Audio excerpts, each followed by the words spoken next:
Welcome to the Healers Podcast, where we inspire and guide healers through business expansion. We give voice to incredibly abundant healers to share their stories. We dive into the quantum field to unlock the energies of conscious creation. We also develop digital tools to help you grow, which you can find on healers.com. I'm your host, Yuli, and I'm grateful you chose to join this space. Now let's go deep. Hello, dear friends. Welcome to another amazing and exciting episode of the Healers Podcast. We have a special treat today. Ashley Brothers. She is a motivational speaker, spiritual counselor, teacher, and intuitive healer with a passion for ancient and modern healing techniques. Based in Oregon, Ashley conducts in-person workshops and healings, as well as remote sessions for clients worldwide.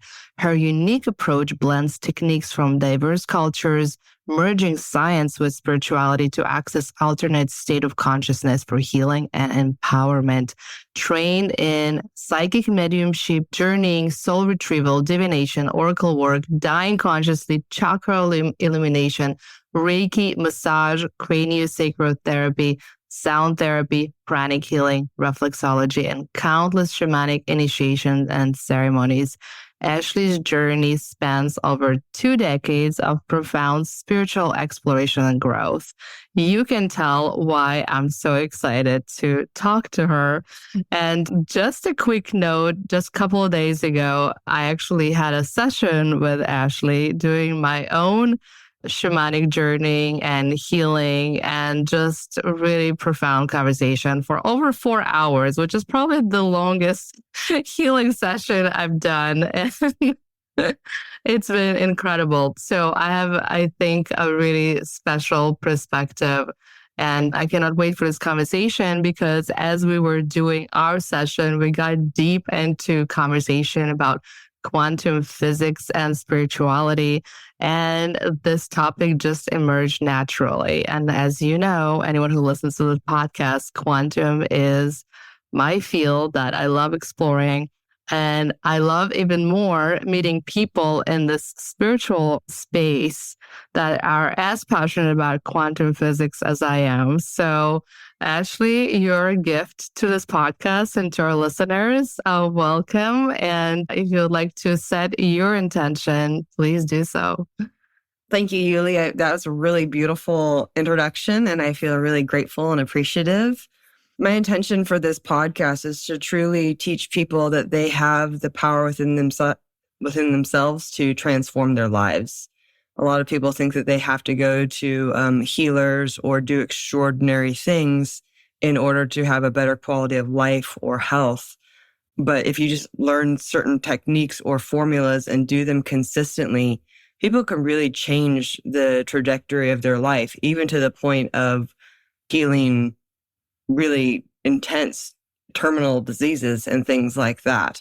So I'm really excited to teach people how to really tap into their inner consciousness, their truth, their power, and direct it in a way that allows them to have a better quality of life. Incredible. Thank you. Thank you for all your work and all you do. And if you can just sum up for our listeners after they heard all those incredible modalities, right, that you learn and trained in, if you can just sum up your work and then touch upon how does it all connect to the quantum physics. Okay. So usually when people come to me, they come to me with, different situations that are not working for them. And I'm looking to figure out where they are now and where they want to be, and what they need to start or stop doing, either in ordinary reality or energetically, in order to be in alignment with the type of life or the type of health that they want to have. And so predominantly my modality is shamanism, in which people believe there is consciousness within everything, whether that be a blade of grass, a stone, or literally every cell of your body has this intelligence that we can connect to, interact with, and embody for, different things in our life. And so for me, people will come to me and they will explain their situation, and I will journey for them either in person or just on my own, based on their situations or their questions, their problems. And I'm looking for solutions. So when you're doing the shamanic healing work, what you're doing is you are shifting your own brainwave frequencies to theta, which is what people will go into when they're in a meditative state. And I may, use drums or rattles or just using my breath to tap into that state of theta and allow myself to connect deeply with the person that is my client. And while I do that, it's sort of like a form of almost like quantum entanglement, where my energy is really deeply connecting to theirs, and not just their energy, but that intelligence inside of them. And I'm asking that part of their consciousness, what's wrong? What is the source of their problem, either in this lifetime, this dimension, or it could be ancestral. So I'm looking for the core or root problem, and again, the solution. So I'm like I said, I'm just going into these meditative states, tapping into that person.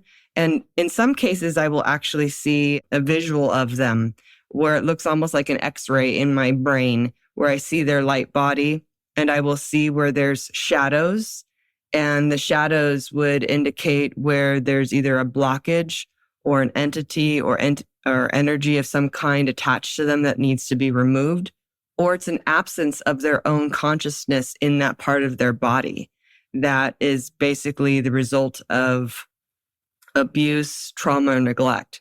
We would call it soul loss, in which there's a loss of consciousness or energy within that area of the body. So I'm looking to see if there's something, again, that needs to be removed or something that needs to be restored to put them in alignment with their divine harmonic perfection. And in some cases, when I'm doing the journey, not only do I see a visual, I may actually get messages inside my head that I tend to write down for the client. I will go into part of like written mediumship, in which my guides or my own consciousness is telling me all about this person's, mental or emotional or physical health, or any issue that they're dealing with. And my guides may give me information about stuff that they need to do in ordinary reality, such as getting out of a toxic relationship, or maybe there's a supplement that pops into my consciousness that may help them. So that's basically what I'm doing. I'm basically just going into an alternate state of consciousness to see what needs to be done in both ordinary reality and from an energetic standpoint to shift that person. This is so incredible and so deep. We're going to unpack it more in a minute because I have so many questions.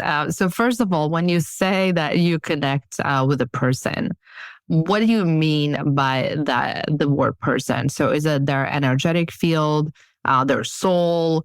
There's so many names to it. People use like their aura, their, light body used as well. I mean, there's so many different terms. So can you help define that a little bit better? Yeah, well, there's different parts of a person. There's their physical body, there's their mental body. And the mental body can actually have a couple parts. You can have the part of themselves that is like the Christ consciousness that has infinite possibilities, infinite skills. We may consider that part of the frontal lobe, where we have like the 5 to 10% that is like totally in control of their reality. And then we have that hindbrain part that we consider the mammalian part of the brain, which is the subconscious. That is like all the records of the past. It's all about probability. It's all about patterns that they've, reproduced over and over and over again. So I can tap into that part that is the higher self that we consider the 10% conscious mind, but I can also intentionally tap into the part that is the self-saboteur, the part that is going through all these habits and patterns.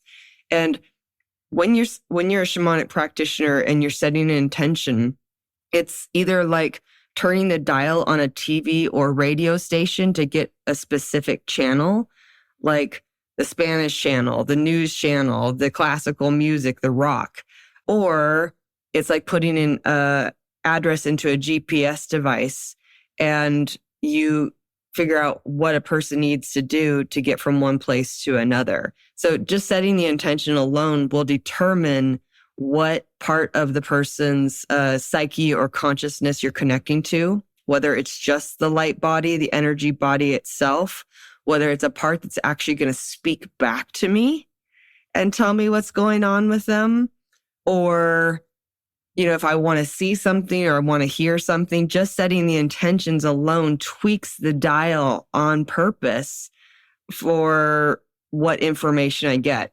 Because you can set the intention for information. You can set the information for empowerment. You can set the dial for healing. You can set it for clearing, for restoring. Literally every part of the intention tweaks it a little bit to get a different part of that person. So I'm connecting to as many different parts of them as humanly possible, because in some cases, the higher self is going to give information that sounds wonderful, but I want to hear from the lower self why it thinks it's not possible, what its belief systems are, or what it may have said or done that may have acted like a curse in some ways, like a self-curse to protect itself.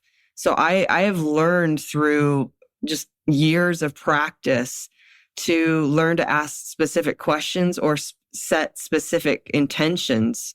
But it really is, you have to fine tune this over and over and over again to get exactly what it is that you're looking for. And that in and of itself is a skill. Intention setting is a skill. So I am connecting, with the light body. I'm connecting with, which you would consider the aura. I can connect with different organs to find out if there's something going on in there that is out of balance. I would not only see it in my little x-ray in my brain, but I will feel it in my body, and I will get information about what's happening for them and what the problem or the solution is from a standpoint of medical mediumship. But then again, also parts of their consciousness, or in some cases, their guides or their loved ones. So I don't know if that answers your question. That is, it seems like you're receiving so many different types of information, right? So we're talking about all senses, basically, the visual, the verbal, even. Are we also talking about vibrations? Yeah. So one of the things that people don't realize is like your heart has a brain of 44,000 neurons that generates the largest electromagnetic field in your body. It will go out several feet, in some cases up to miles. That is what is really creating the largest vibrational field. But of course, every organ has vibrations and things like that. And that vibration, again, can be fine-tuned through intention to give you an image, a color, a sensation in your body, or what have you. So, but it's emitting a frequency just like a radio that you can fine-tune to get specific information about. It's an incredible skill. And to get to that level, do you feel like you had to go through all those different modalities to kind of like piece it all together for yourself? Or is it something, trained, learned, born with? How do you get to that level of, I guess, perception and receptiveness of the other human being? Well, it's sort of like a massage therapist. Oftentimes people, like when you first start out in massage training, they say, hey, do you feel that softness or that hardness in that area of the body? And you're like, no. You have to learn palpation skills through repetition. And the same thing with energy. Like when I first started, I was able to, I had premonitions that would prevent accidents and death, or I would get random downloads, but it wasn't anything I could call upon at all. In fact, the first 5 years of my training, I really struggled because I didn't know what I didn't know, and I didn't know how to change that. But something really, I think it was my sheer determination for one thing, but also going through a significant illness that really got me so exquisitely sensitive to all these different energies that were out there. Not only the negative ones, but the positive ones.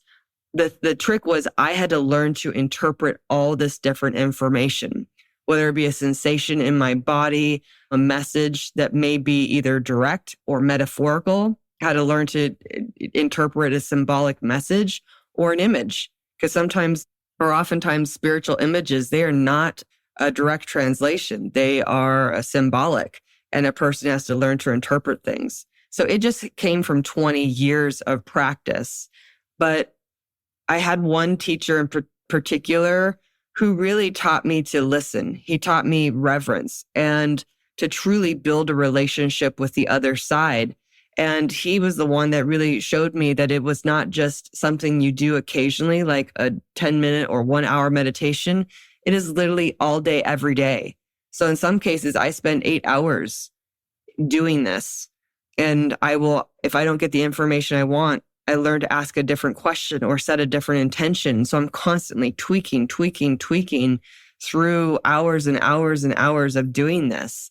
And so if you take 8 hours a day, 20 years, not that I do it, all that long, every single day for that long, but I have enough experience that I have just sort of learned to do things in a way that none of my teachers have ever taught me. And that's what happens when you build a relationship with the other side, or even just your higher self, your consciousness. The more you do, the more information you get. So what started off as like one sentence or one flash of an image became like 48 pages of information in one day, or hours of visuals. And so it's just, again, the more you do it, the better you get. Just like honing a mental muscle or a physical muscle. You may start off weak and flabby, but the more you do something, you get that strong beach body. The same thing is with your psychic skills. The more you do it, the stronger and easier and more fluid it becomes. Yeah, it's incredible to hear about your determination to crack this code, right? It's just so inspiring. And I have to tell you, as someone who's been on your client side, this is probably the most comprehensive report about myself I've ever received. I mean, I'm still reading through all those pages. It was one long email. I think you maxed out the Gmail capacity in the best possible way. But the wealth of information was just incredible. And I personally, I didn't expect that. Also a level of like medical detail.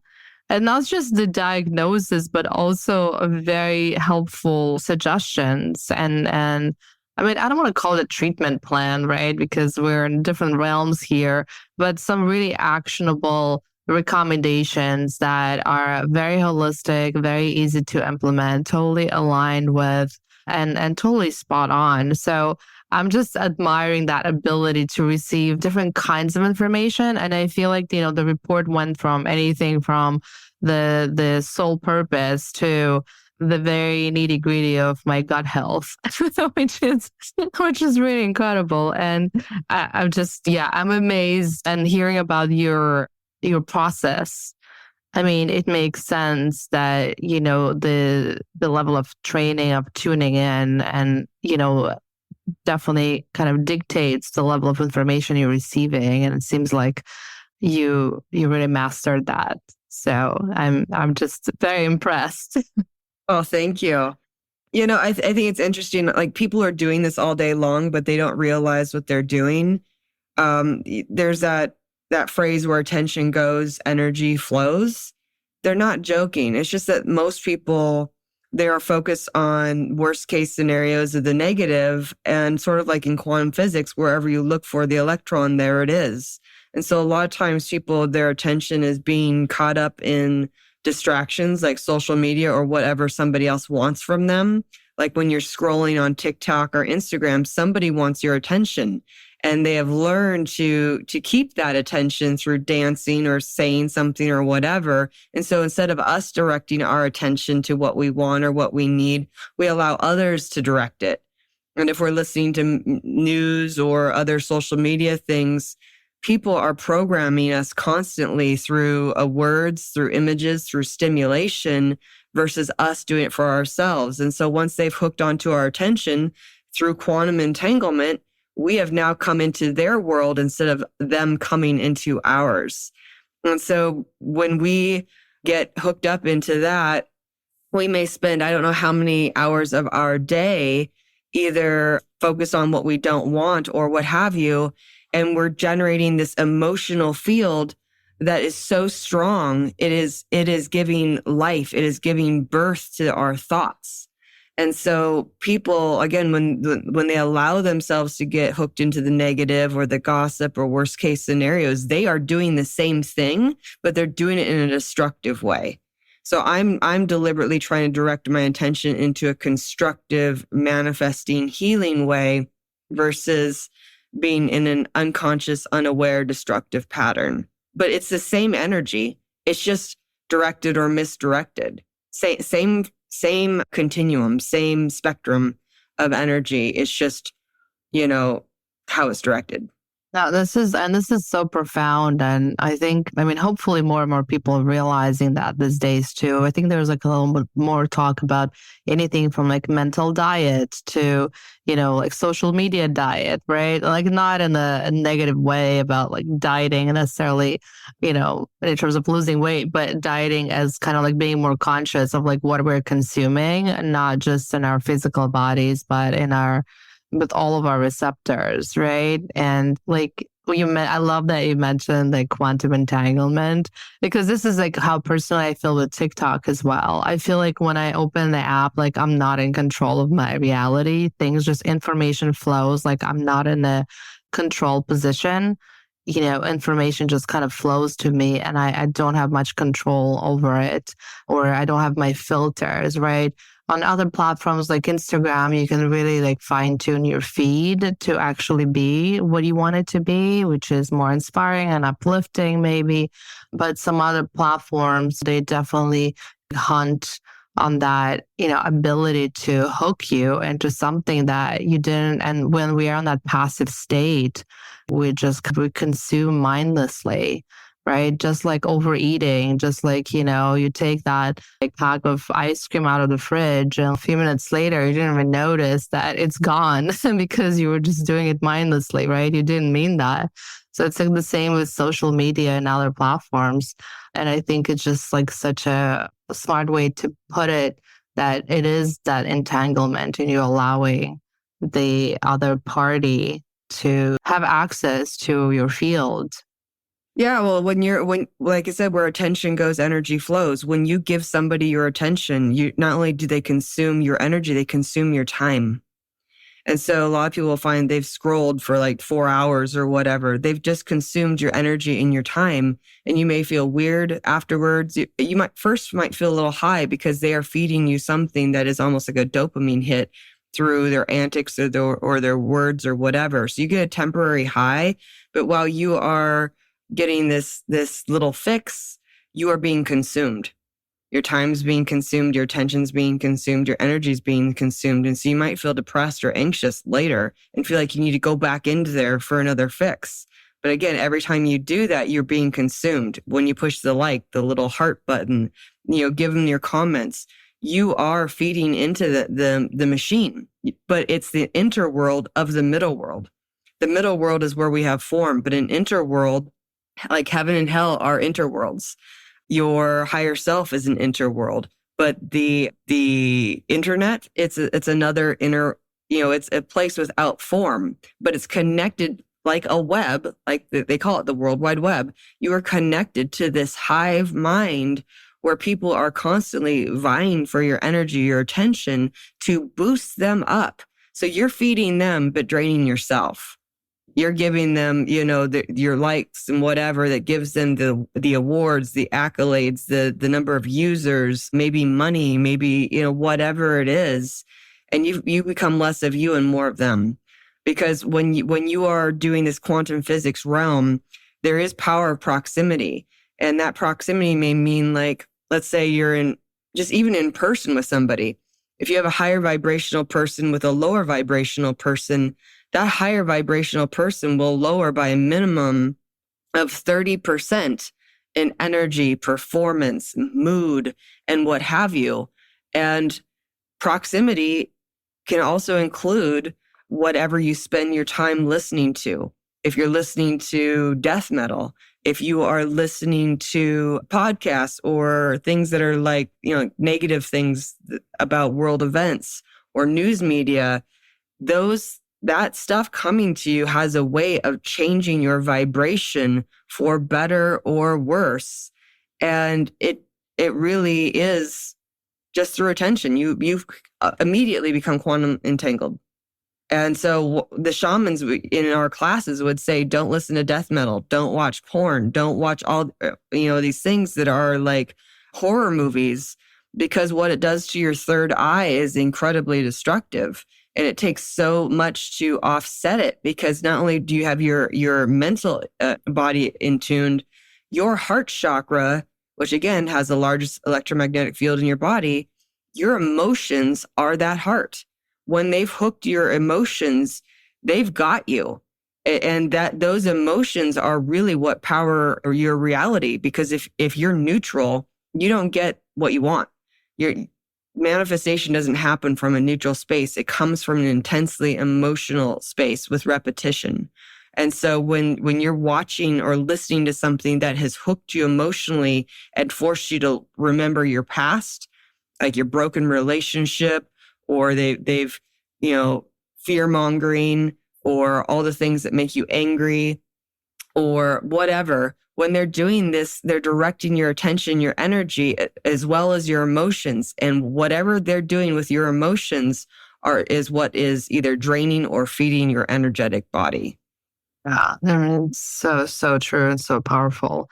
So outside of the consumption, conscious consumption, how can we untangle or detangle from things that are not for our highest good?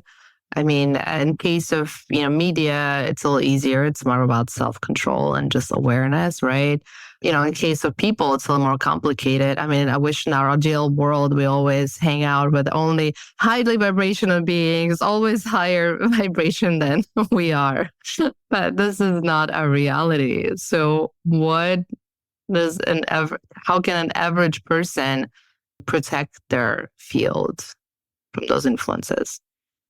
Well, there's so many different types of influences, and it's sort of like figuring out what you can control. So if there's apps or things where you're constantly draining your attention or your energy, I'm not saying get away from Netflix entirely or Facebook or whatever, but if you are finding yourself entirely distracted and you can't get to what you want in life, that you may need to, restrict yourself from those types of activities. So that's number one. The music that you're listening to, make it higher caliber.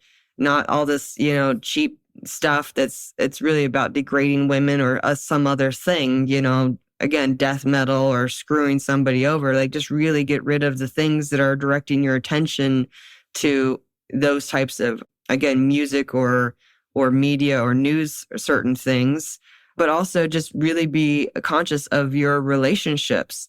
Oftentimes people will get into trauma bonds, or they have relationships that are very superficial, that direct their attention to, again, negative topics, or where people just bond over complaining, or, comparing who's sicker than somebody else, or whatever it is. If you are around people that constantly drain you, this may be where you have to determine for yourself if there are some relationships that need to end. Because there are some people that will constantly talk you out of possibilities to keep you in a realm that they're comfortable with. They want you to stay small so that they don't feel badly about themselves, or they just have a limiting belief system. So this may be where you have to vet your friend groups or your peers and that sort of thing, so that you are not constantly being programmed to sync up with their energy. And choose higher caliber of people. Raise your standards for yourself. Raise your standards for your physical diet, your exercise. Like, really, literally moving your body can change your frequency. Like if you're jumping or you're running or you're doing something to exert yourself, you stop that adrenaline and cortisol that keep you less than neutral. Because the whole point, like raising your vibration, is you want to be neutral or better. Other things that people can do are breath work or meditation, heart math, where you're putting your attention or your awareness in the area of your heart or your chest and noticing the air going in and the air going out. When you are just observing your breath, you are in neutral. Where you stop the adrenaline and cortisol, you go back into homeostasis where the body can heal itself. If you want to pair that neutral breathing with a positive emotion like gratitude or joy or appreciation, then you can start producing things like serotonin, dopamine, oxytocin, DHEA, all the happy hormones that your body needs to feel joyful and amazing. And the more you get into this place of neutral or better, like non-reaction, the more you start to attract people and synchronicities and events, circumstances, relationships that are alignment with that rather than the negative. And so I think one of the things I try to tell all my clients is get into a place of neutral or better. The Buddhists talk about equanimity, non-reaction. The Egyptians talk about Mot, the cat-headed goddess that is weighing a heart against a feather. It is literally the emotional vibrational heart that if you are neutral or better, you are not creating negative karma. You weigh basically as much as a feather if you are neutral or better. So you can access those heavenly realms, those better, again, events, circumstances, and relationships. So be careful of your diet, be careful of your friend groups, be careful what you're listening to or watching, move your body and listen to your breath. And also be very aware of your speech. If you have negative speech, not only inside your head, but also what you say to other people, it acts like a spell, a curse, or an incantation. If you say, I can never do this because X, Y, and Z happened to me in the past, then the universe is like, okay. If you say, I can do amazing things and I'm a fabulous person, the universe is like, okay. It really is like where you direct your attention and your emotion. So just being more conscious of your speech patterns, because a lot of times people are really super hard and critical on themselves. And they may even say judgmental things to other people or say something limiting about themselves to other people for just out of habit. So I hope that answers that question. Absolutely. And now that we talked about more kind of our own protection of our field and, our energy, but there's also something that we talked about during our session, the importance to be seen, right? Especially in these times when there's so much, negative energy and information out there, and how important for this community, especially of the healers, the people that are really working on raising the earth vibration, right? But it's also important to be seen. We can't completely ignore some of those channels and this is all negative, this is distractive or whatever it is. But there has to be more voices out there that are pure and in spirit and every other form. So what is your point of view of that, and how do you do that consciously and intentionally and powerfully? You mean like how do healers make themselves seen out there in the world? Yeah. So part of that is, first of all, how do you see yourself? I mean, it really does start with the self. Like, do you see yourself as somebody who's wounded? How do you identify yourself? Identity is a big thing. And how you show up in the world, how other people see you, how they view you, how they treat you is based on how you see, view, and treat yourself. So part of this, like before even being seen out there in the world, really work on your own personal identity, which you can shift intentionally. Part of that is like just to truly figure out what you want yourself to be. A lot of the shamanic practitioners that I trained with, they said instead of focusing on the past that you may want to clean up, sort of like instead of trying to get back the pieces of a shattered mirror, they're saying create a new mirror for yourself. And it may be a version of yourself that you have never been. It could be this world-renowned speaker or healer or what have you. Really get that vision set in your mind and tap into what that feels like as if you are that person. And then ask yourself, what is that person doing? That where are they in the world? So if a person is a healer, I got to tell you guys, yeah, sometimes, we can be found. Just one person can put us on the map. One person, if you really believe in yourself and you really show up, you're going to emit this frequency that is so attractive, so magnetic that people want to work with you because you actually believe in yourself. That's why I'm saying it has to start with you.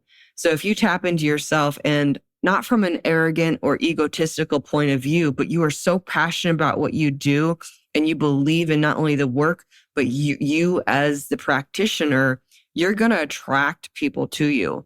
And the more you do that, you also build up confidence to put yourself out there. And that could be public talks for individuals or groups, really, letting the world know that you exist. Because even like the term shamanism, people sometimes they get freaked out by the word, thinking that, you're going to be, connecting with demons, or you're going to be doing blood sacrifices or something to that effect, because there's a misunderstanding of what shamanism is. But just really getting clear about not only who you are and being passionate about it, but what is the message that you want the world to know? What is it that you want the world to achieve through your work, and figuring out what is the best way to share that message or get the word out about you and that work. So again, being willing to do public talks, being willing to maybe do something on Facebook or Instagram or YouTube that's informative to people, because there really is a business aspect to being a healer. You can, of course, go work for somebody else, but if you want to be an entrepreneur, you do have to play the game a little bit. And that's where you have a website presence. That's where you may have, again, these little blurbs on something like Instagram or what have you, not just to draw people to your site, but to really be informative about getting people to heal their energy, heal their mind, heal their body, their soul, whatever it is. Well, it's very beautifully said. And any other parallels that you see between the principles of the quantum world, right, and the spiritual world that we're trying to build, that we're building with the light workers and the healers, this whole layer of people on this planet that is actively working to raise the vibrations? Any other principles we can use to become better magnets? So you've probably heard as above, so below, as within, so without. A lot of people, they sort of misconstrue what this is. It's the law of correspondence. It's one of the universal laws.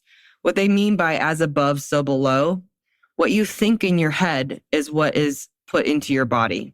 So whatever thoughts you're thinking affects your emotions, but you can literally make yourself well or make yourself sick. That was something that I had done. I had destroyed my health through my thinking, but I also cured myself of a terminal disease through the same thing, with enough emotional intensity and repetition. So as above, so below, be careful of your thoughts, because they will sink into your body. But as within, so without. Again, whatever you're thinking and what you're feeling is what's going to be reflected to you in the outer world. And so if you think the world's going to hell, guess what? You're going to see evidence of it. But if you focus on seeing the world as healed, and what your role is in that, then you will be part of raising the vibration of other people.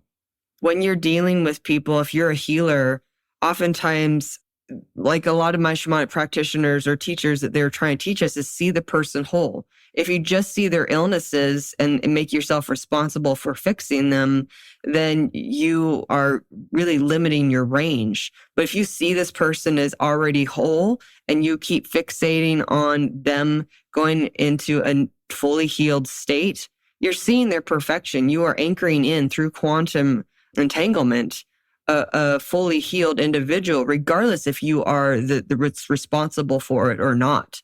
So a lot of practitioners try to put their energy into somebody and make themselves responsible for the timing and the way in which somebody healed.